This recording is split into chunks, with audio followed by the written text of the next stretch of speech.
Now turn to section 1.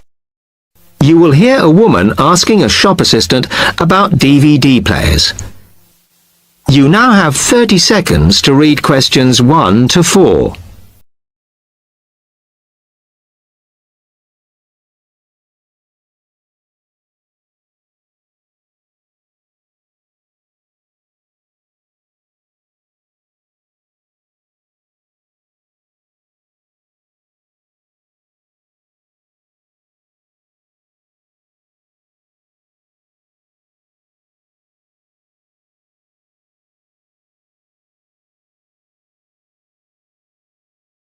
Now listen carefully and answer questions 1 to 4. Hello, I'm interested in buying a DVD player. Can you help me, as I don't know very much about them? Of course, we sell quite a range. Actually, we're doing a customer survey at the moment, so I wonder if I could fill in this form about you, and that will actually help me to advise you on the best DVD player for you. Oh, okay. First of all, your occupation. Student. Okay.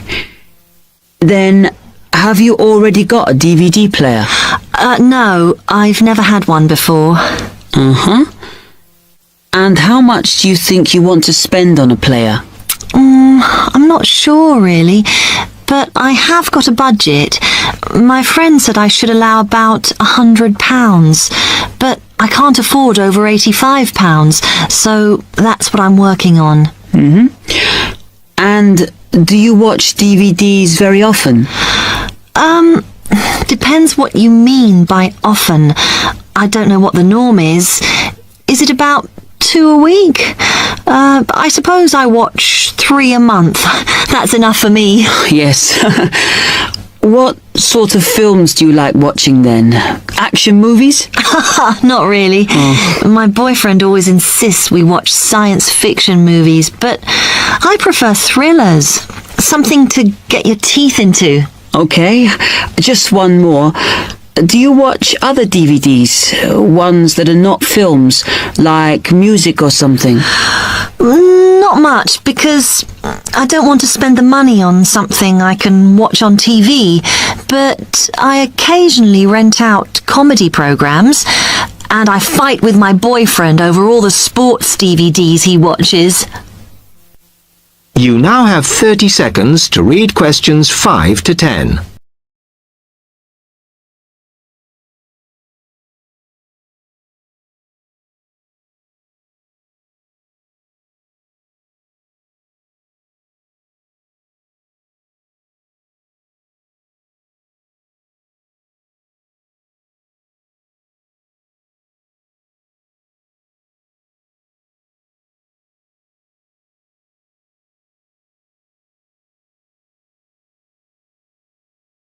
Now listen carefully and answer questions 5 to 10. Okay, let me explain a bit to you about the DVD players that are in your price range. First, there's the DB30, which has only got basic features, but it is a bargain at £69. Now, all the DVDs come with an after-sales service that starts when the guarantee runs out. As it's so cheap, the DB30 comes with a limited after-sales service, as it only includes parts. You would have to pay for most of the repair. Seems okay. Then, a slight grade up from that is the XL643. This comes with an additional feature in that it has an extra button allowing you to record. That's quite useful. Oh, yes. That would mean spending less on DVDs to watch. Yes, so you'd make the extra money back on it that it costs. Let me see how much it is. Yes, that one's actually reduced at the moment from £79 to £71.99. Oh. I think it's worth the extra myself. And is that the same level of after-sales service as the other one? Well, you get a bit more for your money because what we're offering is a discount on labour. So you don't pay the full price if you have to call an engineer out. I see. Then the last one is this Tri-X 24. It's a very good player, and you can use it to listen to your CDs as well as watch DVDs. It looks nice, but I bet it's expensive. No, it's not top of the range. Let's see. Yes, it's £94. But what you have to remember is that includes insurance, so you don't have to pay extra for that. And it comes with a guarantee that's valid for 3 years, as opposed to the usual one. What do you think? Maybe. That is the end of part 1. You now have half a minute to check your answers.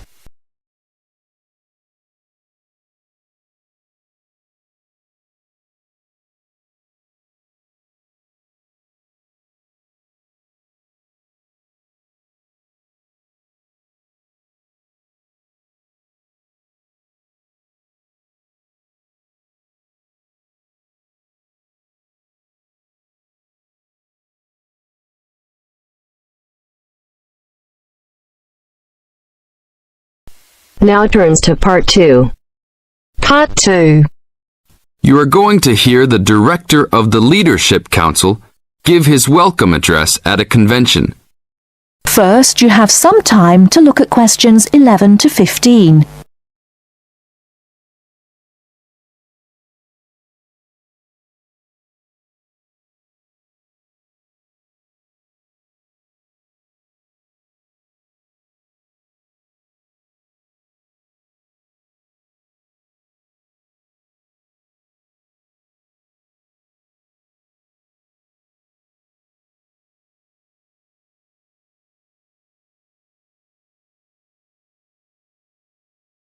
Now, listen carefully and answer questions 11 to 15.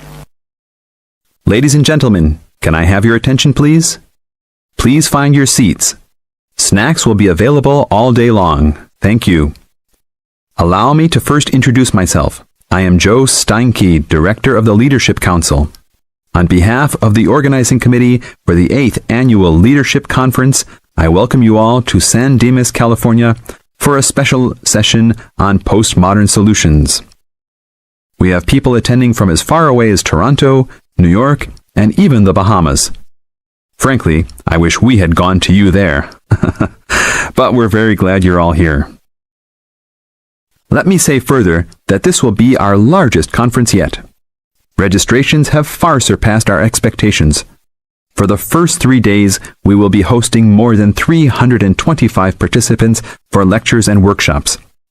Another 100 will be joining us for our final 2 days and culminating session on Friday evening. We also have a larger selection of seminars than ever, a total of 32. Because we know that you all will want to attend a few special sessions, we will repeat key seminars each day. So there will actually be 38 sessions. I'm sure you will all be pleased with the content and the quality of speakers. Before you hear the rest of the talk, you have some time to look at questions 16 to 20.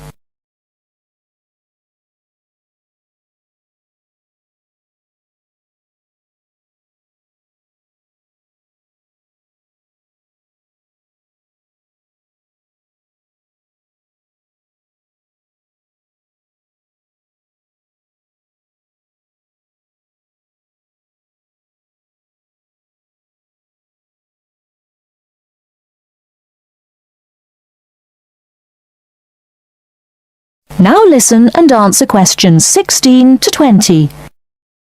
Now, for those who have opted not to take part in our bag lunches, there are a number of places nearby that we can recommend.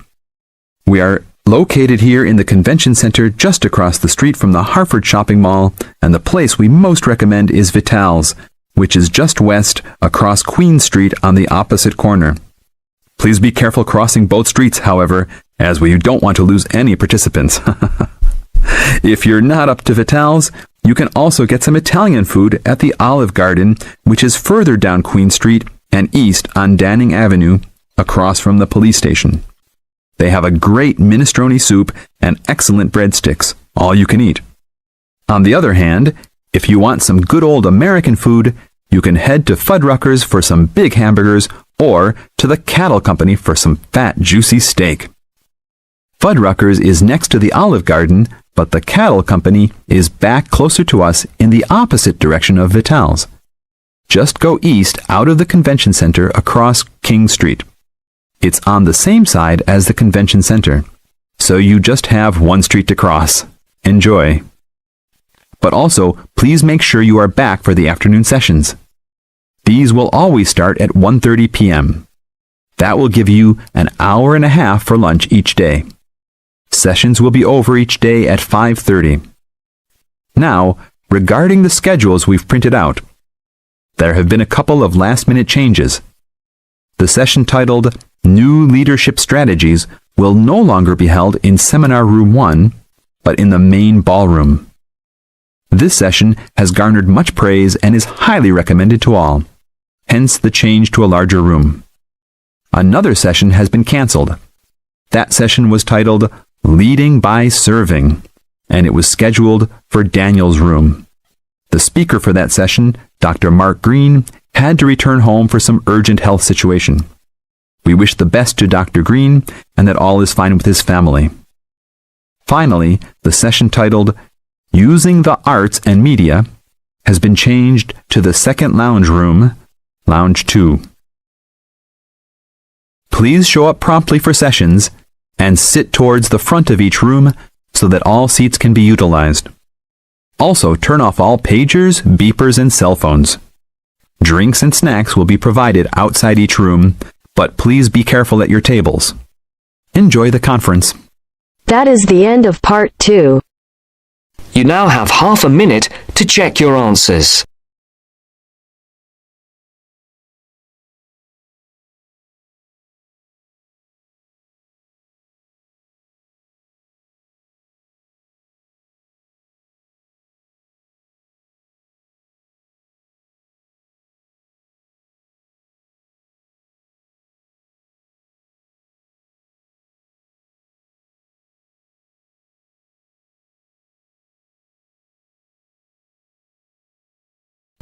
Now turns to part 3. Part 3. You will hear a student, Penny, talking to two friends, Ray and Louise, about a television competition Ray has entered called Travel Documentary. Before you hear the conversation, you have some time to look at questions 21 to 26.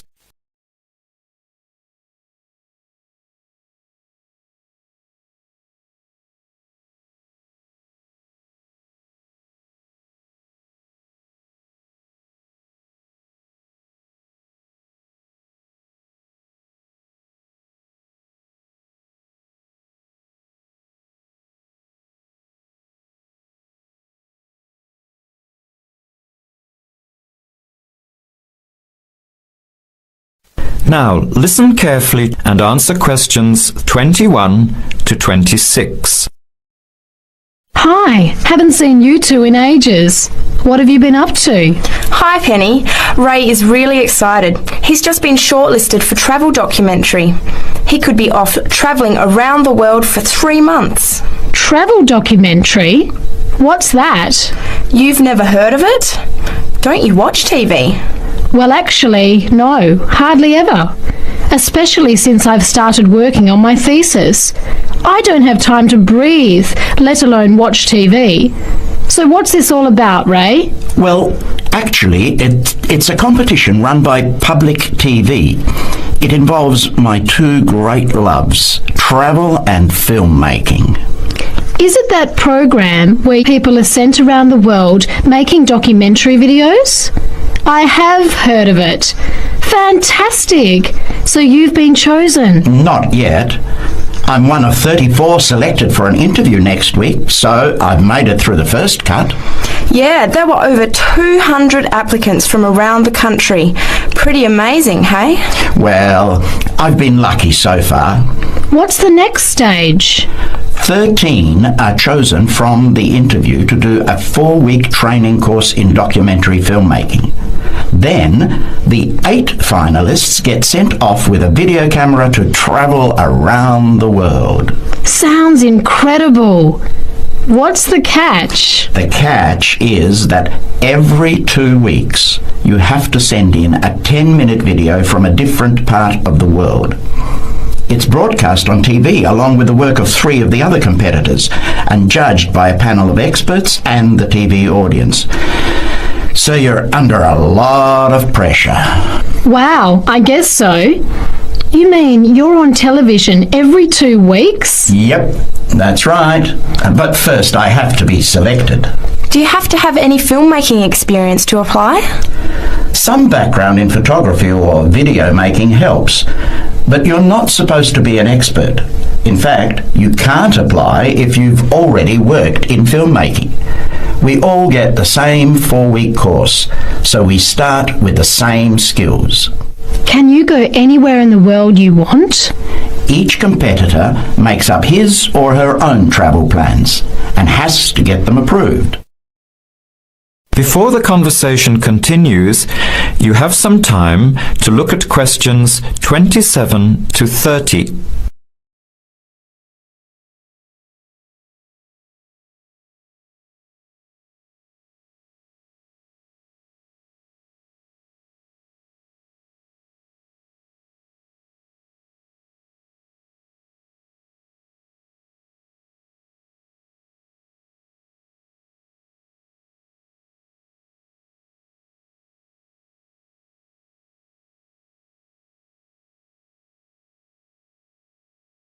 Now, as the conversation continues, answer questions 27 to 30. Have you talked with anyone else who has done it? As a matter of fact, just last week, I met Sarah Price, a girl from here who did it last year. What did she have to say about it? She said it was the most amazing experience of her life, but it was really tough at times. I think you'd have to be really brave to take off like that alone with so much responsibility. It's not like going on a holiday, is it? No. 2 weeks in a country, often where you can't speak the language, to find a story, film it, organise all the editing. Then you're off to a completely different part of the world to start all over again. Pretty exhausting, but exciting too. What a way to see the world. What about Sarah Price? Did she have any bad experiences? She said the worst part was when she got some mysterious fever in Mongolia and thought she might have to be sent home. Fortunately, it got better, but she said it was scary to feel really ill when you're alone so far away. So what made you want to apply? When I saw the program on TV a while ago, I thought, this is for me. I've always wanted to travel, but needed to work for a year before I could even think about it. Then a new series started up. I thought, now's my chance. Don't you think you'll be lonely? I don't think I'll have time to be homesick. I'm more worried about having too much to do and not enough time to get things organised.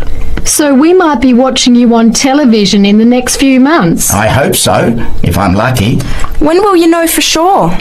They choose the final 8 in March. A month later, you're on your way. So do you have to pay anything? Nothing. It's all paid for. Course, camera, flights, accommodation and in-country travel. The budget is pretty tight though. No extras. I sure hope you get it. Then I'll be finding time to watch at least one program on television every week. That is the end of part 3. You now have half a minute to check your answers.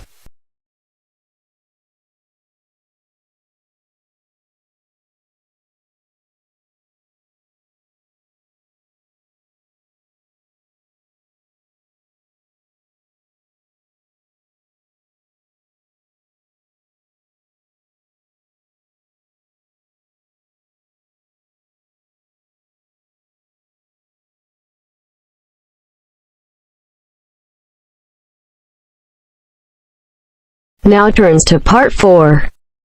Part 4. You'll hear a teacher talking about several British art galleries. First, you have some time to look at questions 31 to 33.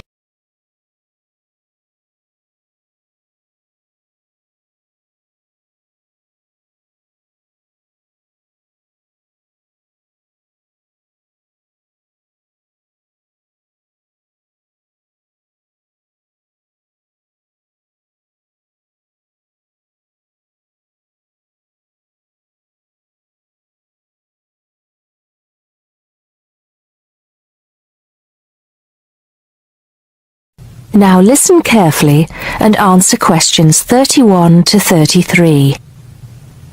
Good afternoon. Welcome to the first class of V100 Art and History. The objectives of the course, as you will have seen if you've taken a look at the syllabus, include familiarizing yourselves with the vocabulary and language of art, learning about the basic elements of art and design, and finally, discussing historical periods as they pertain to art. The course will also give you the opportunity to visit some of the many galleries and museums that Britain has to offer. So, having said that, I'd like to spend the rest of today's class talking about 4 of the more important galleries that we will be visiting in the coming year. As most of you already know, or at least I hope most of you know, there are 4 Tate galleries in all. To begin, I'd like to tell you a little bit about the Tate Modern. Tate Modern is located in a very busy part of London called the South Bank. It's close to 2 world-renowned tourist attractions, St. Paul's Cathedral and Shakespeare's Globe Theatre. Now, interestingly enough, Tate Modern is housed in what was a power station, built in several stages between 1947 and 1963. It was closed down in 1981 and reopened as a gallery in the year 2000. Tate Modern consists of 5 levels, with the Tate collection being shown on the 3rd and 5th levels. On level 2, the works of contemporary artists are exhibited, while level 4 is used for holding large temporary exhibitions. Since this museum opened, it has become a popular spot for both Londoners and tourists alike. And believe it or not, it doesn't cost anything to get in to see the collection displays. Before you hear the rest of the talk, you have some time to look at questions 34 to 40.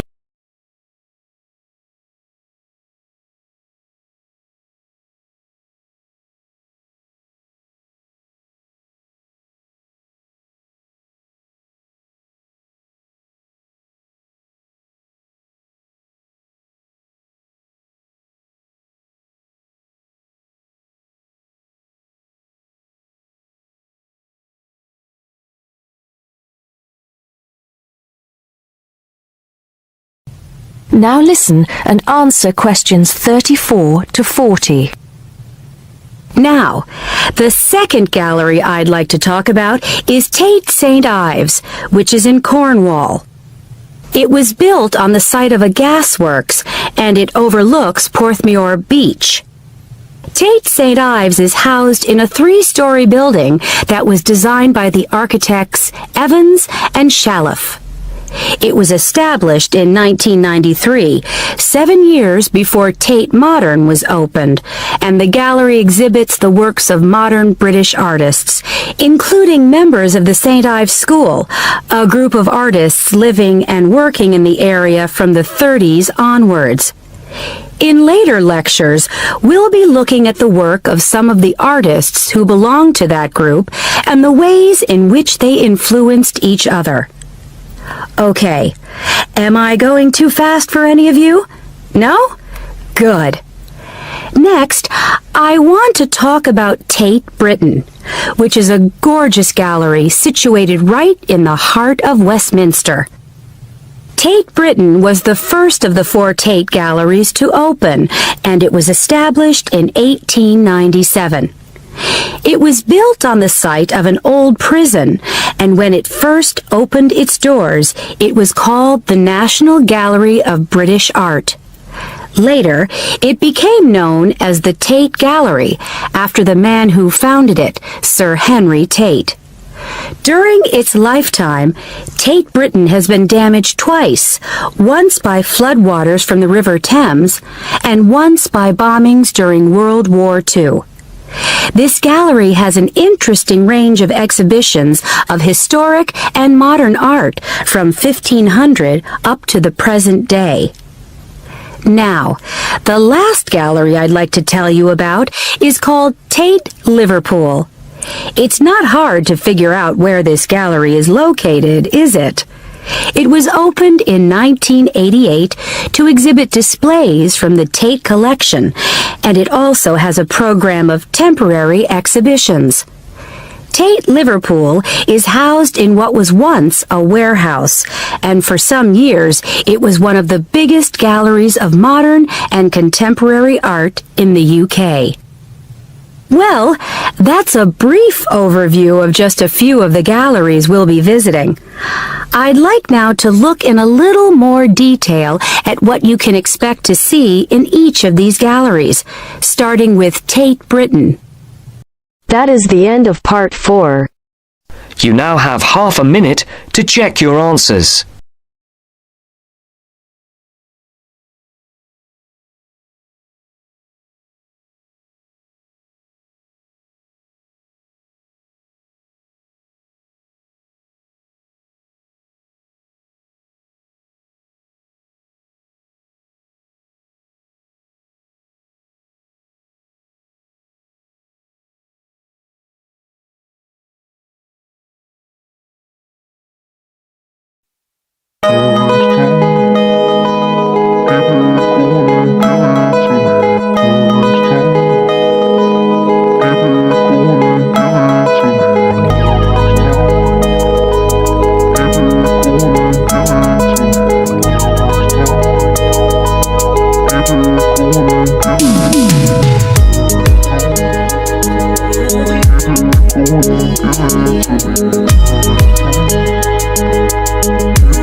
Give it to me.